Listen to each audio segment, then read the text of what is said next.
Hey, Mike, Hey, is that Mr. Smith? it is. How are you, sir? I'm fantastic. How about yourself? I'm doing well. Cool. I'm through chapter 5 of the book you gave me yesterday.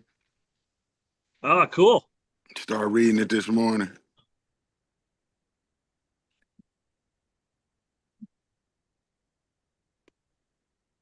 Good information.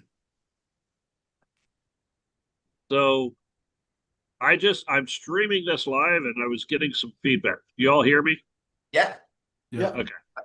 All right. I had to turn the volume down on it. So, and all right. Do want to let everybody know that we are live on YouTube today. If you know, just have to let people know that anymore. That means no F bombs, Trey. All right, No. I'll try. You gonna come over here? Hmm. See here. This is Mitchell joined here shortly. He's on another call right now, but he's gonna be a little bit late. He said to apologize. He'll be- no, don't worry. Uh, I'm excited about this. This is kind of a cool thing. Have had several people who said that they would be joining a little bit late as well, and a couple people who couldn't join today, but hopefully will be joining in the future. Yeah. Again, I don't know if there's anybody who has just recently joined. I do want to full disclosure, we are live streaming on YouTube, so say hi to all those YouTubers out there. And this is our monthly peer-to-peer community kind of mastermind, right? This is the brainstorm of you all, right? You all have said, hey, we want to do this. We want to be connecting with other people who are out there and doing business, and how can we do that? And so we've set this up for an opportunity for you all to get to know each other, for you to learn from each other, to share what's going on in your marketplace, and to be able to help each other. Yeah. Right? I had what our meeting last week or something with Mike. I went through the management class with him, and one of the things I enjoyed about that was seeing how we did have conversations towards the end of the classes on how people were handling different situations. And when you're doing the one-on-ones with Mike, it's great, but getting to see how other business owners were handling situations themselves too meant a lot. I got a lot of feedback and a lot of confirmation that, at times where we're doing things the right way, or, because you never know, you're here by yourself, so I'm excited about it because, I like to bounce off people and see, and, you guys may see a way that we're doing things, and I see, and we can all bring it together and make it even better. Yeah. Yep. Thank you. Yeah. So why don't the topic that we're going to talk about today, and I know a number of you are getting hit with this topic. Some of you are not, and that's okay as well. But we're going to be talking about the tariffs and some of the impact that the tariffs are having on you. Those of you who aren't necessarily impacted, not to say that you can't have some feedback, you can certainly have some opportunity to be able to share ideas and thoughts, and that's what this is really about. Uh, Jose, we got Sorry, we got you get it? All right. We got multiple dents in here. All right. There we go. Okay. So as we get going, I do want to just do an introduction because some of you don't know each other. So I'm going to actually call out different people that are on my magic square screen here. So just introduce yourself, say what your business is, and that sort of thing as we get started. So Jason, Start with you. Jason Bear, Blue Sky Systems. We're a low voltage contractor, basically a security company. Okay, but we do so many other things other than that. But All right, cool. Brett. Yep, Fake Grass Pros. My name is Brett Morton, and we do synthetic grass, and that's commercial level and residential level stuff. So that's pretty much, for the most part, 30,000 square feet and below. And we work with a commercial partner for Field Turf USA in Georgia, but we also install for them all over the country. We just came back from Arkansas and Florida doing a couple installs as well. So, yeah. Cool. Joe, you're right in the middle of the screen here.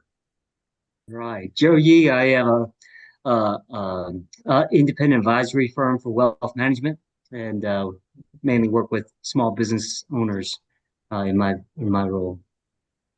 All right. Jocelyn and Enrique. Good morning, everyone. I'm Jocelyn Dent and my husband Enrique Dent. And we are Dent Tires, and we sell tires and truck parts. We're commercial wholesalers. So, Okay. yep. Well, and golf carts and forklifts. So we sell golf carts, forklift, tires, and parts, and car parts, truck parts. So, And we sell all over the southeastern region. And I'll just pause here. They're going to have a big grand opening of their new location here in the next month or so. So y'all will hear about that and have an opportunity to go out and see their 20,000 square foot space. So, Steve. so Hey, Steve Napier. I'm the executive director for Habitat for Humanity, North Central Georgia. Located in Roswell, we serve North Fulton, Cherokee, Dawson, and Forsyth counties. Keith or Lotto.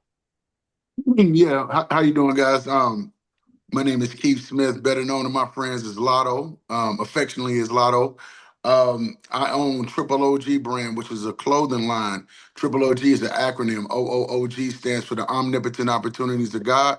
We are a lifestyle clothing brand here in the Atlanta area, and we sell clothes internationally. And one of our biggest accounts is the Hartsfield-Jackson Airport.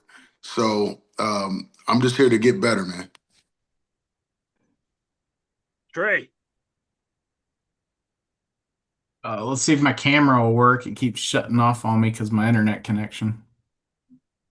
Maybe not. All right, I'm Trey Quattlebaum. I own Terracraft Land Solutions. We're a grading and clearing company based out of Canton, Georgia, and we also build commercial playgrounds. And Robert, I think. Yep. So my name is Robert with Specialty Tax Group, STG. So we're a nationwide group that does credits and incentives, as well as cost segregation services for property owners, which just helps people get some increased deductions to offset that income tax. So that's what we do. We're nationwide. Excited to see y'all. Sorry, I'm not on camera today, just kind of running around a little bit, but it's nice to meet everybody. All right, cool. All right, so like I said at the top, we're talking tariffs today. And this is not a time to understand what all the tariffs are, or, from the governmental perspective.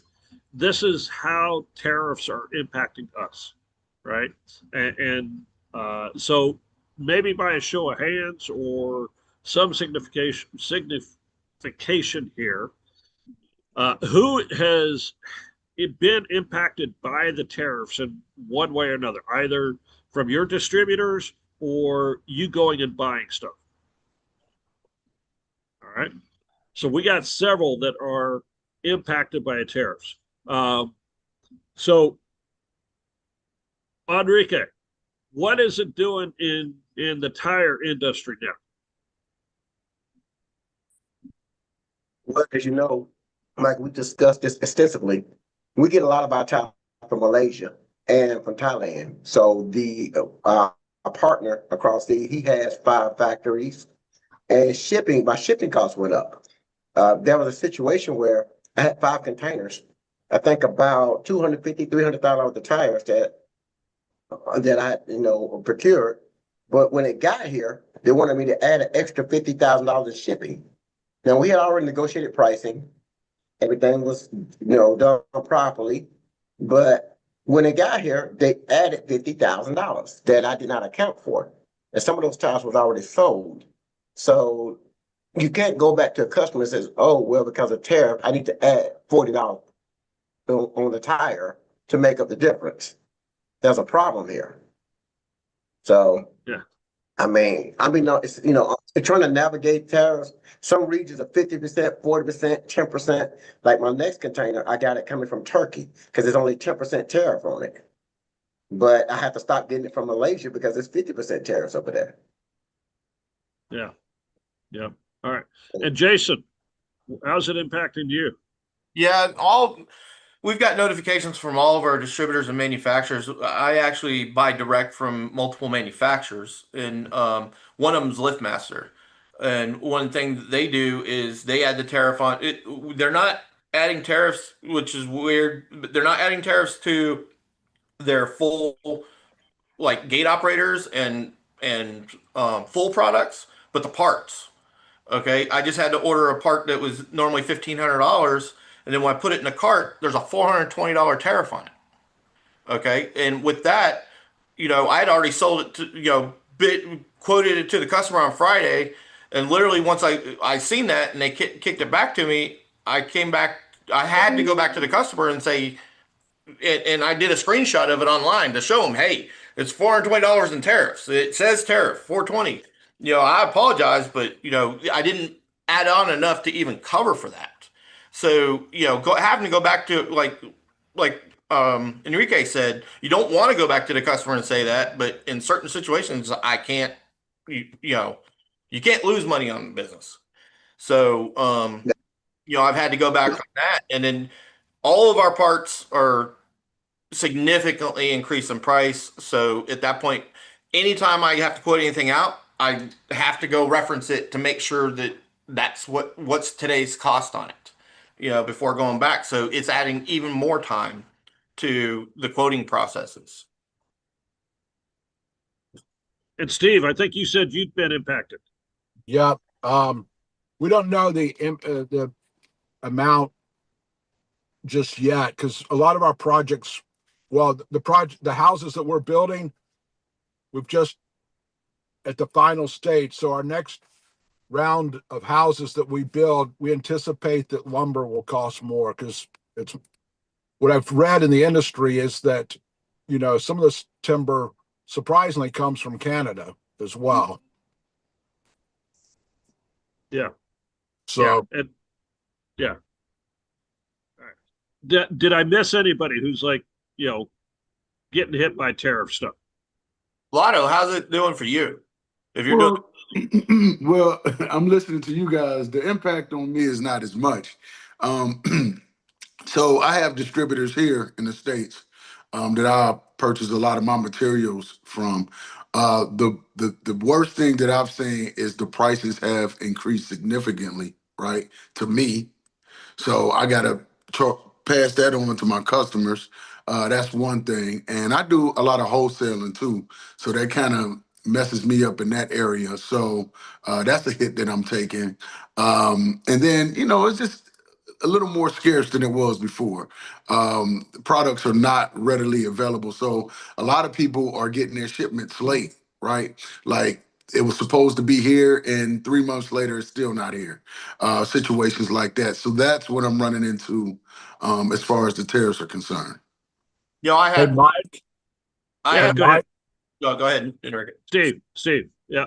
I heard something the other day that a lot of these big box companies, they're eating some of their profit because of this. But we all know it's going to be passed on to the consumer. Mm-hmm. So I'd be interested, how the people on the call are going to adapt to that. I mean, I'm interested in one thing I was telling Mike about it was this is a perfect example. I got one of a company I know that I used to buy from, but they are bringing in PoE switches from network switches from China. And he had to order and everything. Had most of them sold already for a client, but when they got here, they hit him with 125% tariff. Okay, he literally didn't have. It was $50,000 worth of equipment sitting there in a container. He literally told him to keep it. It's like he didn't have, it wasn't cost effective for him to get it out of there because he didn't sell it for that. So I'm curious to see how much product's sitting at the ports right now, that they're not going to get tariffs from. The people aren't receiving it because the cost is too high at this point. So where's that? Can I speak on, can I speak on that, Enrique. Mike? Yeah, Let me Enrique. tell you, those same 5 containers I was telling you about. Now, let me tell you another scenario. Some paperwork got messed up on those containers. So when it got to the Savannah port, they took my tires off and put them in storage and charges $300 a day per container sitting there. So until you get the paperwork straightened out. So imagine paying tariff plus storage, because the port is a whole different thing once it does get to the States. That's a whole different monster. And they're trying to navigate tariffs and space and a lot of backup and lack of containers at the Savannah port and the California ports. So that's a whole nother charge. If you don't, if that product sits there, they're gonna put it in storage. So whoever get that product out, they have to pay the storage fee. If you leave that product at the port, that's fine, but it's gonna have tariff on it plus storage. So I found all this out the hard way. What do they do in that situation where they refuse it? And they're not going to do it all. Happened, they're gonna call the fact that they manufactured back and actually they want it back. Now they're gonna auction it off. Yeah. Well, he'd already paid for it. He'd already wired them the money. It was already paid for. He took the loss. Yeah. On the product, but Brett, were you trying to jump in there a second ago? No, but I do have something to say on it. So I don't want to make this a confrontational opinion or experience, but so the experience for us has been actually positive. So one of the biggest things that we're dealing with in the synthetic grass industry is competing with Chinese product. And with the tariffs that were going on, one of the biggest issues, the way that we were really distinguishing between the Chinese product and our product, yes, the Chinese product was cheaper, but the product that was being made here in America, which is where Field Turf manufactures their stuff, was just a much higher quality. You got higher, warranties on the product and all that kind of stuff. And so with the tariff kicks, not just for China, but just around the world, the pricing has become more equal, a little bit closer. And so now not only do we have a higher quality product, but even the pricing isn't that much different. And so it's made our bidding process and sales process a lot more competitive when competing with foreign markets. So yeah, I mean it's actually been kind of good for us. Inversely, there's some other materials that we use, composite board for nailer, and then just the economy as a whole, like cost of living, which means labor goes up. I mean, yes, as an industry as a whole, costs have gone up, but specifically with the tariff stuff, it's positively impacted our industry as we're partnered with a American manufacturer. And that, I think that was the point of the tariffs, was to equal it out in a lot of industries. I think for us, though, we've had to just adjust our thought patterns to, the customer's going to have to deal with it, kind of thing. It just navigating it's been a bit more complicated. Yeah, and I know you're talking about it's tough to go back to the customer, especially in these kind of situations. And I listen, aside from the tariff stuff, it's always, especially in the construction industry, something always happens, and you got to be like, hey, we got to talk about this, right? And so when we put our proposals in our, the language that are in our proposals, we put language in there that says, something to the effect of like, this price is good for X amount of days, or it lists out events in which we can renegotiate the pricing. And the take home, one of the universal laws is that you're never in control as much as you are before you actually execute the agreement, right? And so, for instance, so in the construction industry, we've got the maximum amount of control over pricing right up until we get on site and we're actually delivering the product. I assume that's probably universally true across most industries, is that, in the situation where, the product gets there and you've got 125% tariff there, we got to make sure that there's something in our contract that says, hey, in these situations, I've got to be able to come back to you and say, hey, like, this is stuff that's out of our control. And so we got to be able to renegotiate that stuff. So we try and make sure that we've got language in the initial proposal, so that the customer's not kind of sort of blindsided. Like, they're tracking, hey, like, we've talked about this, you signed on to this, and so this is something that we have to talk about. Joe, I'm going to call on you, and I know you may not be experiencing it directly, but I also know you have like tremendous thoughts in business, and I'm just curious, what are you thinking as you're hearing some of this conversation? Oh, if the analysts and the guys who are much smarter than me, what they write is correct, and that only about 1/3 of the cost has been passed on to the end consumer at this point, and about 2/3 have been being taken up by the manufacturer, the wholesaler, the distributor, to the end retailer. So there are so many steps along the way, and everybody has been taking up a little bit of the cost so far. But you can only do that for so long. Now, globally, I mean, this is such a general statement, so it doesn't affect anybody in particular. But if you look at where the U.S.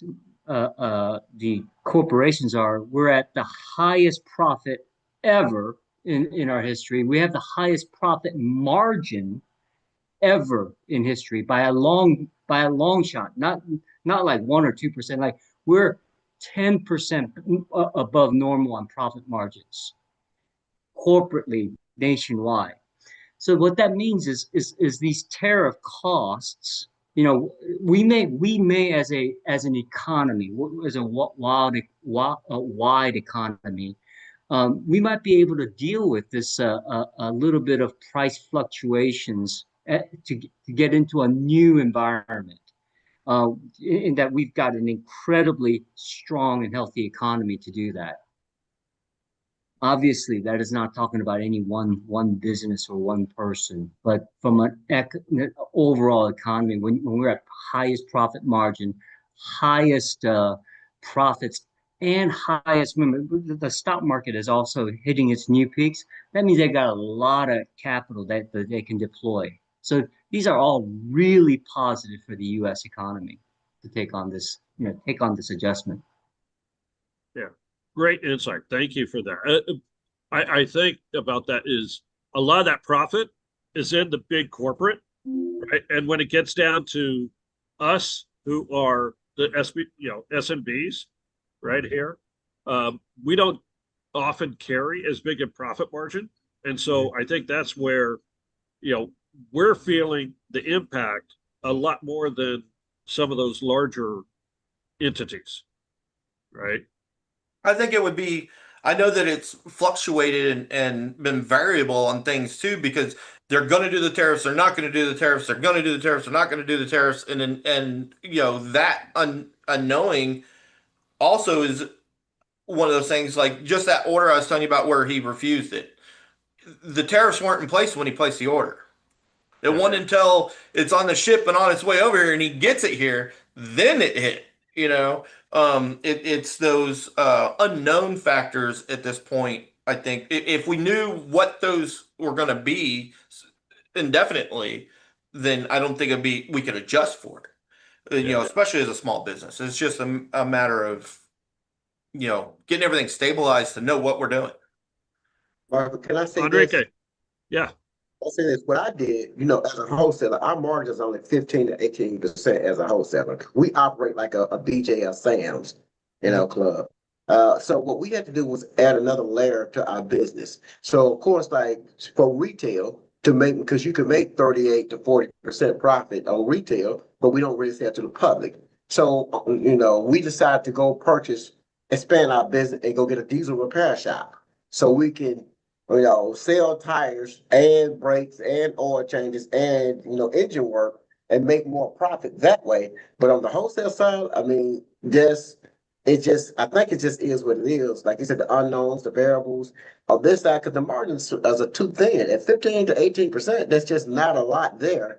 When you have so much overhead, when you're at a certain scale, a certain level of business, so the margins are not there. So we can't afford to take all these variables, all these unknowns, at least major hits. But now if I'm making 40%, 50% profit on the retail side, we can absorb that. So we can absorb some of it over here. So we just created another layer to our business. And we're buying more locations and opening up more shop. But we're just gonna keep the wholesale component, the big hub, just where I'm sitting at now. We're just gonna get smaller stores in different areas to make up the difference. That's the only thing I can see that we can do. I mean, because I don't think the tariffs is going anywhere anytime soon. So what's the solution? You can stay and bleed out slowly, because that's exactly what's gonna happen. And Brett alluded to, he says he's doing American products. Well, for me, I can't do that because American products would be Bridgestone, Michelin, Goodyear. If you got a choice to go in and spend $500 per tire or $150 a tire, nobody wants to pay $2,000 for 4 car tires, right? So the tier 3 tire for me and certain customers, they want a warehouse full of 200 of these is going to make sense. Only people can afford the American product is when I do a national account and they have the big budget. If I do a UPS, if I do a FedEx company, Coca-Cola, Pepsi, but those are the big guys. When I do, because I'm DBE certified, a government contract. But for your average small stores or warehouses, they can't afford to spend 100 grand with me like the big guys can. $200,000 invoices, they can't do it. So we have to give them something, tier 1, tier 2, tier 3 products. And our sweet spot has been tier 3. Unfortunately, tier 1 is what American products sit a lot of times because of cost of labor. I guess they say quality of goods. They sit in the tier 1 category. Yeah. And Jason, do you have options even to shift your products from overseas to onshore? Well, what's happening with us on some of our manufacturers, one of them, ZK Teco, they're right here in Alpharetta. They moved down from Jersey, but their U.S. world headquarters is going to be here. But we're one of the only. I've built relationships with these manufacturers so that I can get direct from them instead of going through distribution. Okay, because they got their piece and their piece. By the time it's all done, certain manufacturers, the LiftMaster's kind of the one, and Alarm.com is another one that they've added a tariff to. So at that point, I know those I have to go to. But more and more of the manufacturers, I'm trying to shift. ZK's actually building a facility right now where they can manufacture here, okay, instead of manufacturing over in China or Taiwan.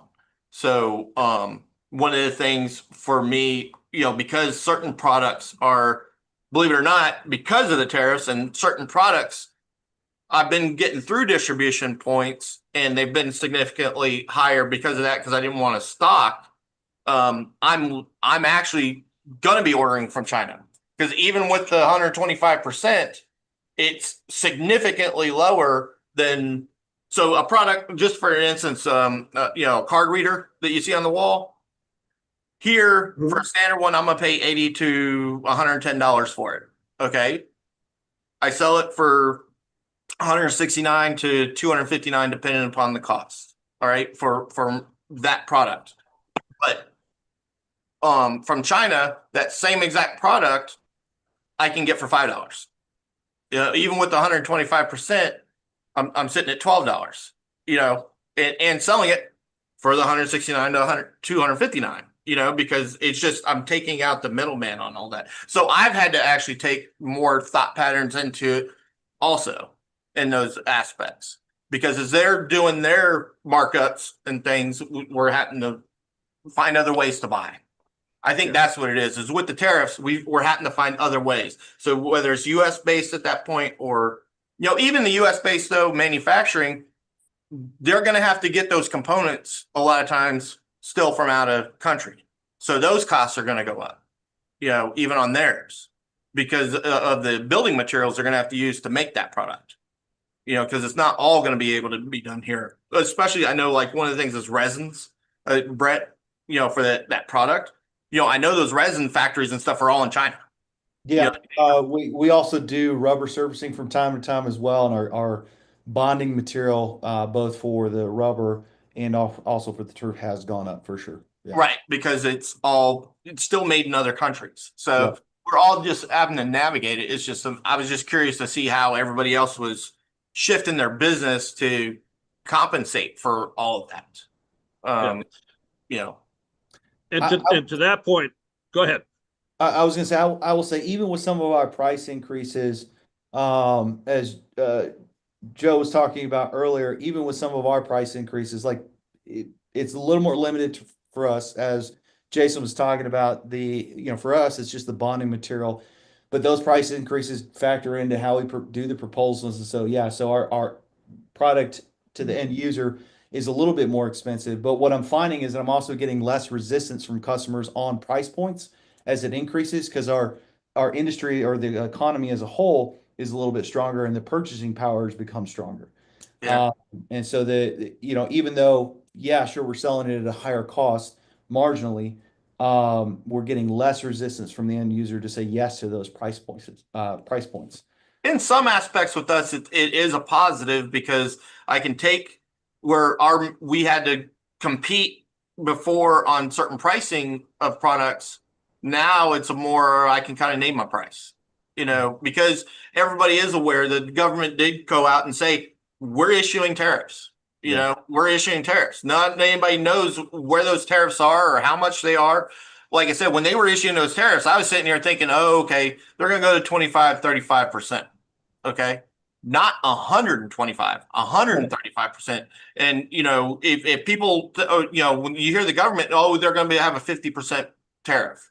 Okay. Well, that 50% is on top of whatever they already did. So, by the time it's done, you're in the 100%. So you're doubling the cost of your product, coming in.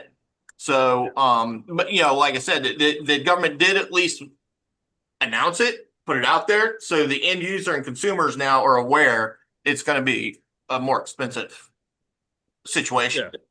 Yeah. So this is great conversation. And I want to pull a couple other people who are maybe not being impacted by tariffs, but are super smart people as well on here. So Trey, I know you're listening in, even though your video's not on. And I know you have a lot of business experience. What are you hearing here, and what are some things that you might be able to suggest to those who are getting hit by some of this? I'm not really seeing a lot of effects on tariffs right now on my side. Possibly on the future, for like equipment purchases and that kind of stuff. But in the past, I worked for a tractor manufacturer during COVID, and we saw a lot of price increases on steel costs and that across the board for implements and hydraulic cylinders and everything, just because of the reduced capacity of the manufacturers at the time. And we were seeing a lot of surcharges that were slapped on to products just right off the bat. And I think to use a surcharge, you have to kind of be ahead of what's coming. So when, you know, everybody knows that tariffs are going to change stuff. And realistically, we've been talking about tariffs since March of this year. I wouldn't be surprised if there's larger manufacturers out there that were already slapping surcharges and that kind of stuff on materials before tariff talks actually began. Um, Additionally, in the older business that I ran, we told our customers straight up that we're marking up the materials a certain amount. I know that, but that was the main gross or the main revenue generator for that was labor. So it might be harder on some of the items that you guys are talking about. But yeah, that's kind of my 2 cents on that. And Robert, you deal with taxes all the time, but not necessarily tariffs. Right. Yeah, we don't really deal with that on our end. We're more focused on stuff like research and development credits, retraining credits, cost seg, stuff like that. So we're more in the business of saving a little bit of money for the property owners, but we don't really interact with tariffs or anything on our side. Yeah. Yeah. I So, have a so question in reference to the tax stuff, and this may not be for your expertise, but I was curious about this when, Mike, when you mentioned that this is going to be the subject of conversation. For people that are paying the tariffs directly, for instance, if you're ordering tires and you have to pay the tariff directly, does that then qualify as an additional expense that reduces your taxable profit at the end of the year, or taxable revenue at the end of the year?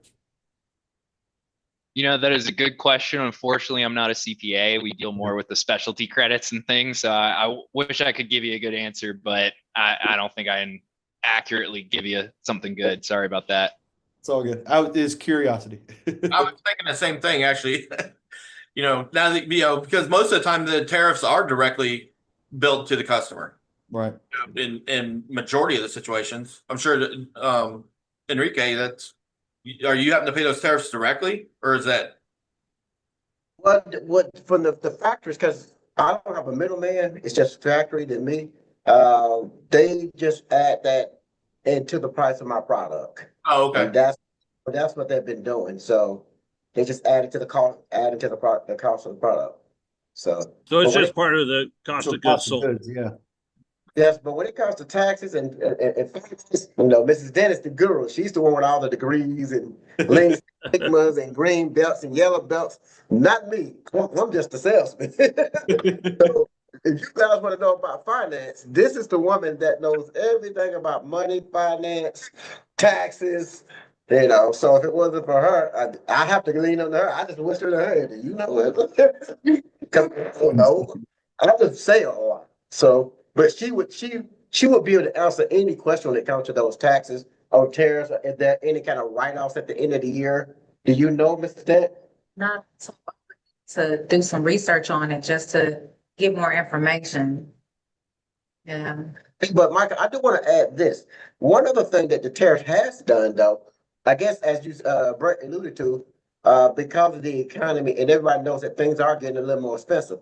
We have 60 parts distributors and we have 18 tire distributors at 2 factories. Now, like you alluded to, or somebody mentioned you had to go get wood. So I'm able to get wood at a very phenomenal price. I can get anything because, we do trailer repair. Or we sell the materials to do trailer repair. So I can get wood at a very good price. So just up to my office this week, the rep came in and said, whatever we got to do, because there's not a lot of people buying wood in bulk, we'll work out a deal. So I can get wood way cheaper than anybody. And I go, wow, y'all are willing to renegotiate. Not only did he say we'll renegotiate because we know things are getting more expensive and there's not as many people making large purchases, he said we will extend your terms to net 60. I said, wow, you will.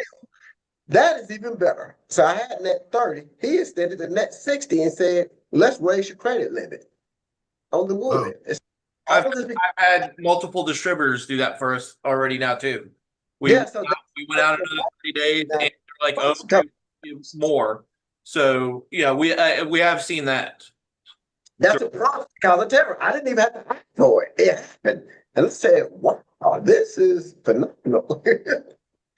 Nice. He just came. I guess he wanted to make sure we continue to do business with them and keep our business in a long-term relationship. So he made it sound pleasing to me. So I sat there listening because Mr. Jock is our parts expert, not me.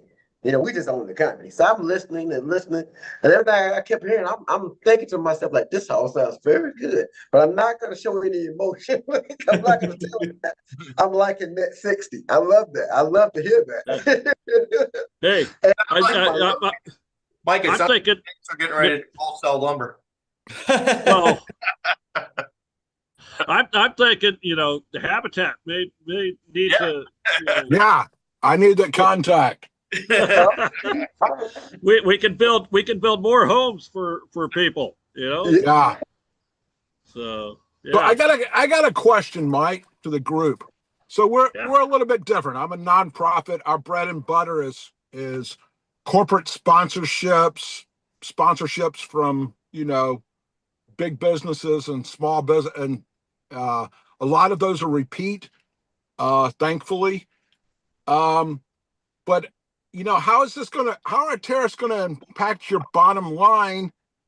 And will companies cut out things like what we do, like their benevolent giving, their contributions back to the community, because it's something to let go of when you're having other higher expenses now. And where do you think you'll be a year from now on these tariffs? I think in the long run of it, everybody's going to have to raise their prices, and then at that point, inflation and salaries are going to go up because people are going to have to buy that. It's just the point of pushing inflation even higher. But with that too, like Joe was saying, we're in the biggest profit points of time. So for that aspect, they're going to have to make their tax deductions. So I'm sure with that aspect of things, you guys should be okay. Yeah, and the other part, the market apparently, the Fed chairman today said, well, we may very cautious, because I think Greenspan got in trouble years ago by saying over exuberance or something, and the market went wild. But he said we may have to adjust interest rates, meaning make corrections, so the market's up quite a bit. That's kind of good for us too, and the type of people we reach out to, who may contribute stock or money from stock, or their position is, because we're in the midst of a major financial campaign. And the uncertain look, I worked for the Fed for 10 years prior to going into nonprofit work, and instability is never good for a business. So maybe the tariffs are here to stay, and we just all adjust. Can I say something, Mark? I would say,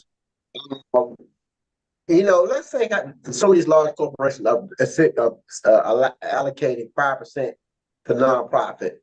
I don't think they're going to wipe it out, but they may say let's decrease it to 3%. Yeah. And I think they may do that because, even with us, there's a certain amount, that we give, to nonprofits and for write-offs and tax reasons. And, but I don't know moving forward right now will that number shift. And Mrs. Deck, because she controls the money, I don't know, will that number go down a little bit, or will we increase it so we can find more tax shelter? That's something I don't know. Do we increase and we get more write-off, lower taxpayer income? I think it's going away, because that's a part of a company's social responsibility, their corporate social responsibility. So I don't think that that's going away. Okay. Because that says a lot about the structure of the company, like how others view the company. And many companies, they don't want to be viewed as we're not sharing or we're not contributing to the communities in which our businesses function. So I'm along the same lines with Enrique, that they're not going to stop contributing, making those charitable contributions, because as much as I'm looking at our numbers and they're so sporadic, I'm not going to stop giving back to the communities in which we working. Thank you. Mm-hmm. Your insight's helpful. Even us as a small, we don't necessarily financially directly donate in on our company, but we give back to organizations that are nonprofit that we, honestly, your organization's one that I've been wanting to get involved with for years.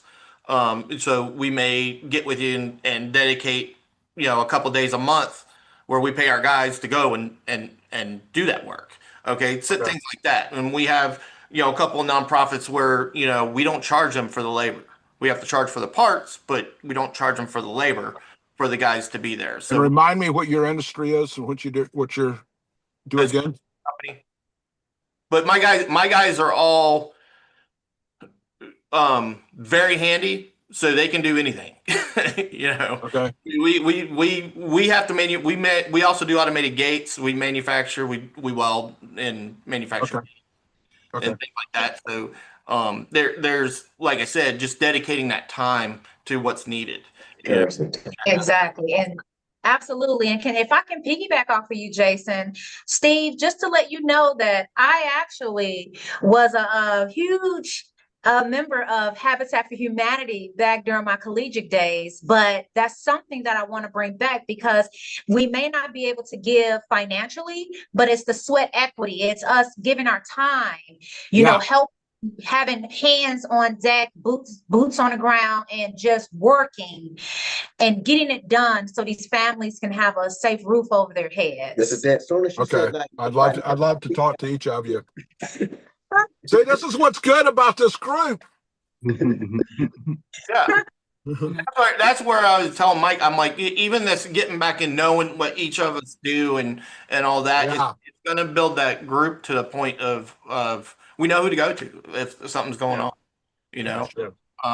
But also, like I said, seeing how you guys handle your business is also, because there's different levels here of everybody and everything, So, how are each one of those levels handling that situation? Yeah. It's been very valuable to me for very insightful. Yeah, same here. Yeah. Well, and so, yeah, just looking at our time and starting to kind of wrap things up, I'd like to do just kind of another round robin here. And maybe all of us share one thing that has been, an insight for us today that, maybe something that's going to change how we're looking at our business, how we're going to go about doing things, something that, so what is it you found valuable today? Or here in action, what is our BFO, right? The blinding flash of the obvious. So Jocelyn, I see you grinning already. So I'll kick it over to you. Well, Enrique, he just told me he has something he heard. Take it away, baby. Well, Brent said that he has language in his contracts that say if something like this happens, that is uncontrollable. He has language in his contract. I can see us implementing something like that on our invoices because we don't have that. So when we're hit with something that's unexpected or uncontrollable, we're scrambling. But I never really thought about putting that on the paperwork on the invoice or just talking about that from the beginning before we even get in the situation, because it's hard to come back. But so if you get proactive and take care of it from the front end, that's a conversation. I guess it's an easier conversation to have, right? So Brett, am I correct? It's easier to have it because it's kind of right there in the paperwork. Yes, like I said, the most control you have is on the front end. Once the contract's executed, you've got less control. But yeah, that's been super helpful for us. And to be fair, we were in the similar boat. Like that's just from experience of not having it, and then being in a situation where okay, now the cost of goods, or we added something to the scope and we didn't have something in our contractual language that said that there was a mechanism to deal with that. But yeah. Good. All right. Okay. So Brett, since I kicked over you, what's one thing you're taking away?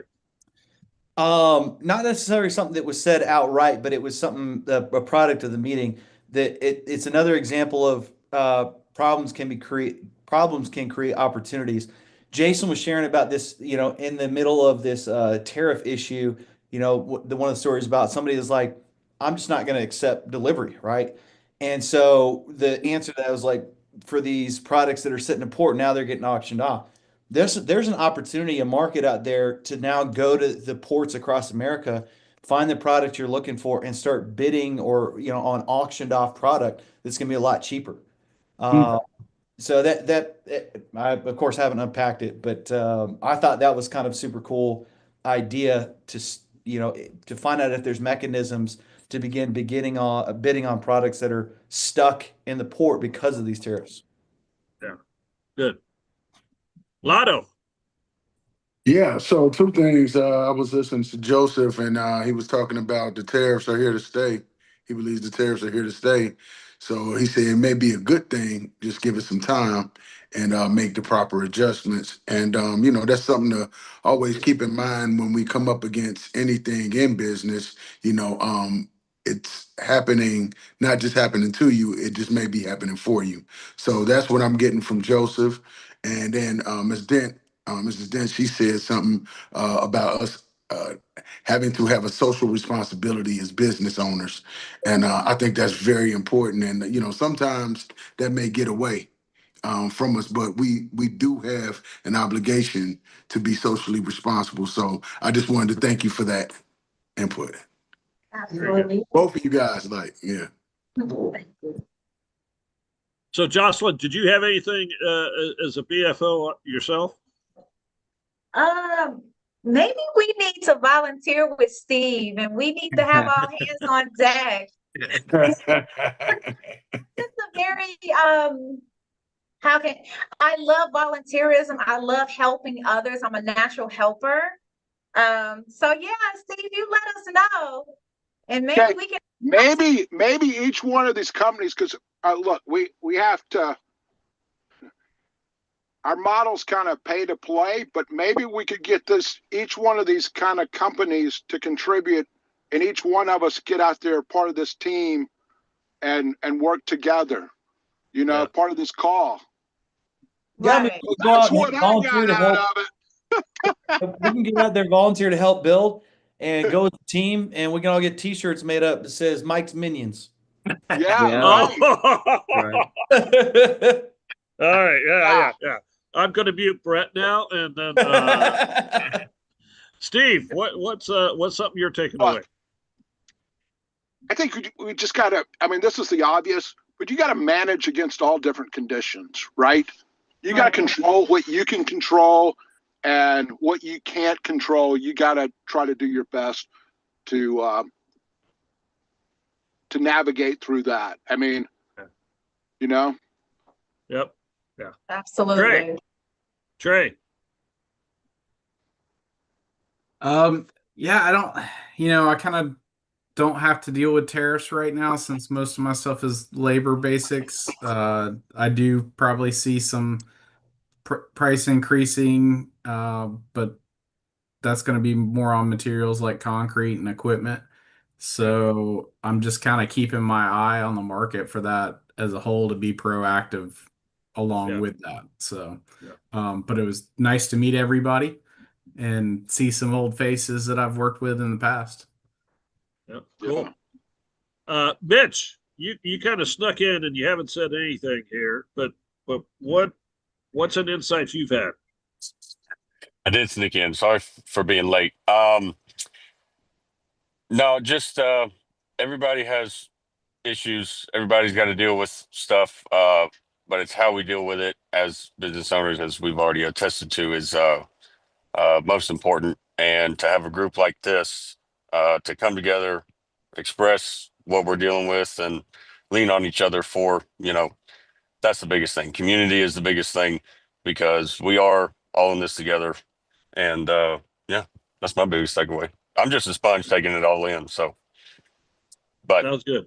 I'm the one that's been positively affected by the tariff. So I don't want to make anybody upset. Yeah. Joe. Yeah, just kind of along the lines of what Mitch was saying, hearing from entrepreneurs and how they're reacting and scrambling to the tariff.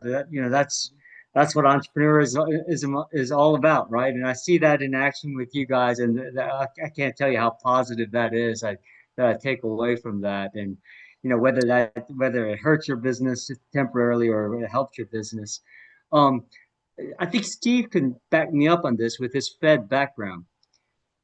There's two things that I would say that is incredibly positive that we should be optimistic about. When I say the stock market is at its all-time highs, well, so is real estate, so is gold, so is all these assets that make up our lives. We are an incredibly wealthy nation right now. It's just so there's a lot of wealth individually in companies and nonprofits that are gonna benefit from this. Second thing that the Fed measures all the time is credit availability. Credit has not been easier. Availability of credit, and we kind of touched on that with the extension of terms and those things that how we relate to small businesses and from other businesses.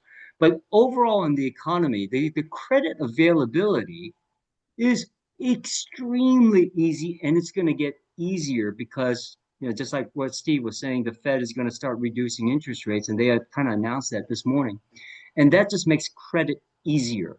Let me tell you that's going to really grease and enable more business into the latter half of this year, and I just see a lot of positivity around that. And if Steve, if I'm wrong about the Fed, please correct me. I was a bank examiner with them for almost 11 years, and then did work approving bank mergers and things of that sort. But yes, you're right. But I hope the terms for credit won't be too easy. But Yeah, we're really at the end. that got us in a problem before. But Right. Well, and but if interest rates are lower, obviously that's going to be really good. Yeah, so there's a lot of negativity about the economy, but man, let me tell you, from a availability of credit, which is what gives businesses their engine, financial engine, it has not been easier in a long time, and it's about to get easier.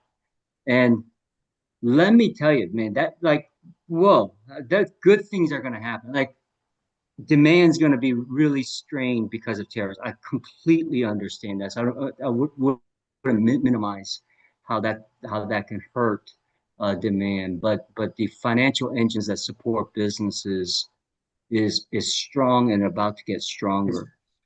That's great news. All right, Robert.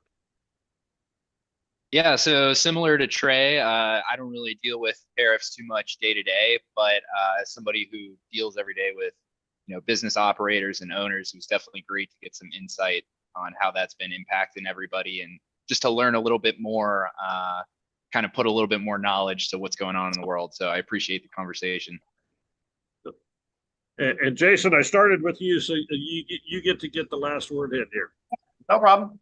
Nah, I got quite a bit out of this, but one of the first things was that tariff conversation that's the only thing I wrote down from Brett, was putting that information in there to cover us a bit. But also from that, I'm glad you guys are positively affected. And honestly, I don't think it's a negative so much. It's just more work, okay, on our side to navigate it. Okay. I think even in the short term to long term, it's a positive thing.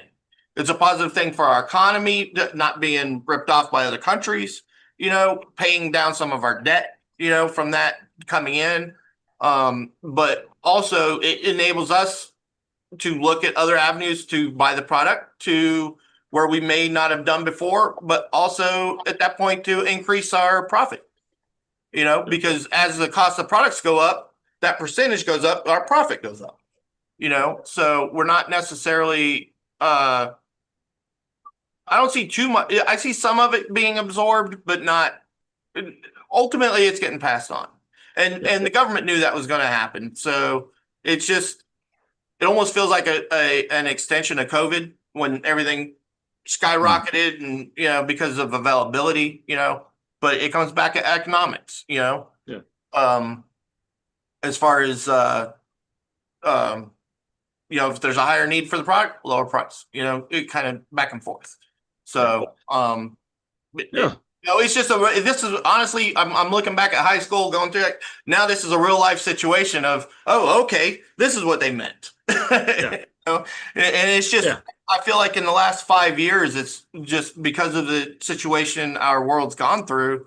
We're just seeing it like in hyperspeed instead of the slow method of economy. Everything's just kind of been accelerated. So, and I think that's what I hear as well is, tariffs. It's another thing that we deal with, and the thing that small business owners are so good at, or at least good small business owners, is taking situations and adapting and pivoting and making it work, right? We use our ingenuity.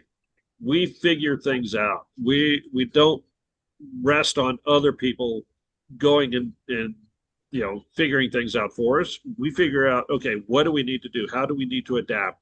Do we need to increase our prices? Do we need to develop a business where we're going to the port and actually buying things? Do we, what is it that we need to do in order to make our business more successful?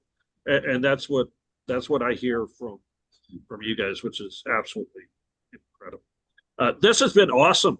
Thank you all for such a vibrant conversation. We will be doing this the fourth Friday of every month. And so next month, the topic we're going to be talking about is a tool that some of you have used and some of you want to know how it works. Is Scribed AI. And it helps to put together some SOPs and things like that. So it'll be a great conversation about what we're doing to put together some systems and processes in our business. So that's the topic next month. Encourage you, if you have people that you want to join, this is open, right? We're broadcasting it out live. So feel free to invite people to come and share the link, and we'll have a great conversation, right? Just another announcement. If you haven't gotten the invite for the barbecue at our house on the 20th of September, not 4/20, it's 9/20. Okay. For those of you who like to give me a hard time. But we're going to do that and look forward to seeing you all come out to the barbecue and hanging out, get to know each other actually face to face. So, all right. All right. Cool. All right, cool. You guys. Thank you. Take care.